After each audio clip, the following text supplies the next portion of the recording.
जब भारत आजाद हुआ तो कुछ देसी रियासत अपने से मिल गए, लगभग सारे, लेकिन कुछ नौटंकीबाज हैदराबाद में ऑपरेशन पोलो कहाना पर, जूनागढ़ वाला राजा कुत्ता सहित लेके भाग गया, कश्मीर वाले हरि सिंह मिटा गए कि नहीं मिटा गए। लड़ाई के टाइम में सिंधियों ने अंग्रेजों का साथ दिया था 1857 की क्रांति में, तो उन्होंने शर्त रखी। ग्वालियर मराठों का एक क्षेत्र, जब मराठा साम्राज्य टूटा था तो कई भागों में टूटा था। गुजरात का एरिया कहलाया था गायकवाड़, गुजरात का एरिया गायकवाड़, नासिक का एरिया भोसले, पूना का एरिया पेशवा, इंदौर का एरिया होलकर और ग्वालियर का एरिया सिंधिया, ग्वालियर का एरिया सिंधिया।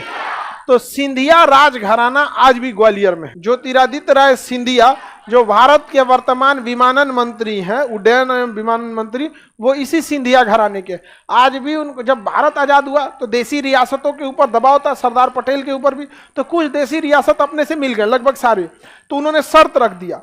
तो कुछ शर्त रखा जो अच्छा शर्त था, जैसे सिंधियों ने कहा कि भैया देखिए हमारा जो खानदानी महल है वो मत छीनिए, हम टेंशन फ्री मिल जाएंगे। तो सरदार पटेल ने कहा कोई बात नहीं, मिल लीजिए, आपका खानदानी महल नहीं खुद, जैसे हम लोग के पुरखों की भी जमीन तो नहीं छीनी गई ना, आजाद हुआ तो कौन देता, तो हमारे पुरखों की जमीन, दादा परदादा की जमीन हमारे ही पास रह गई। तो वैसे उन लोगों ने भी कहा कि हमारा महल हमारे पास रह जाने दीजिए। उसी तरह राजस्थान की राजा महारानी, राजा उदयपुर के राजा, उन लोगों ने भी कहा कि हमारा साम्राज्य हम भारत में स्वेच्छा से मिल जाते हैं, बस कुछ ये ध्यान दीजिए हमारा जो पुश्तैनी महल है वो हमारा रहने दीजिए। पुश्तैनी महल अभी जो राजा का महल है उसमें बड़ी वीआईपी शादी ब्याह होता, उदयपुर में बहुत बड़ा, समझ में आएगी रहेगा। लेकिन कुछ नौटंकीबाज हैदराबाद में ऑपरेशन पोलो कहाना पड़ा, महल भी गया, घर भी गया, जूनागढ़ वाला राजा कुत्ता सहित लेके भाग गया, कश्मीर वाले हरि सिंह मिटा गए कि नहीं मिटा गए। तो सिंधी, हालांकि लड़ाई के टाइम में सिंधियों ने अंग्रेजों का साथ दिया था 1857 की क्रांति में। तो ग्वालियर साम्राज्य जो है ये पूरा ग्वालियर था। एक समय था जब ग्वालियर साम्राज्य की राजधानी झांसी होती थी, और झांसी की रानी जो थी ना, ग्वालियर साम्राज्य की रानी हुआ करती थी 1857 की क्रांति में, मनुबाई। हालांकि उन रहने वाली मूल रूप से बनारस की थी, विवाह हुआ था उनका ग्वालियर की राजधानी झांसी। झांसी आज कहाँ है? यूपी, और ग्वालियर मध्य प्रदेश। और ग्वालियर आज एक शहर बन के रह गया। पहले ग्वालियर क्या था? राज्य था, राजाओं के अंडर में आता था ग्वालियर राज्य। किसी को कोई दिक्कत? आगे बढ़ जाए तो ये जगह कौन सा हो गया? ग्वालियर।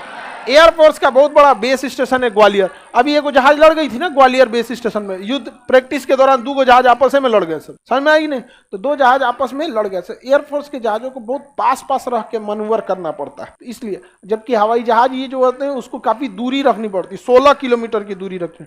अभी दिल्ली में भी एक जहाज टकरा गया था 1996 में, कजाक एयरलाइन और सऊदी एयर में। अभी एक तो जस्ट वीडियो बनाए थे यूट्यूब, दो जहाज टकरा गया था अचानक पुशअप में। लेकिन जहाज आजकल जहाज बहुत कम ही टकराते हैं, टेक्नोलॉजी इतनी एडवांस आ गई है, लेकिन हर जगह थोड़ी बहुत गलती की संभावना रहती है। अभी देखिए नेपाल में गिर गया, थोड़ा सा गलती था, कंडीशन लिबरवा पीछे कर दिया, पावर मिलना क्या हो गया? बंद हो गया। कई सब समस्याएं रहती है सर।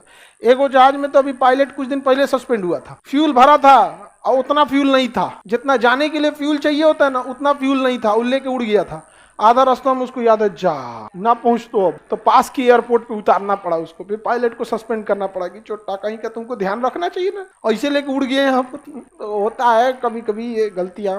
तो ग्वालियर एयरफोर्स का बहुत बड़ा बेस स्टेशन है ग्वालियर। यहाँ से तो हम लोग चाइना पे भी नजर रख सकते, पाकिस्तान पे, नेपाल तो अपना भाई है, समझ में आ गया कि नहीं? नेपाल से हम लोग का कभी रिलेशन खराब नहीं रहा, बशर्ते वहाँ की राजनीति ऐसी न हो, समझ में आएगी नहीं आएगा? तो राजनीतिकरण के समय में, ओली साहब के समय कुछ रिलेशन खराब हो गए थे, अभी क्या है, ठीक है। आगे बढ़ जाए, ये ऊपर का एरिया समझ में आ रहा है कि नहीं? ग्वालियर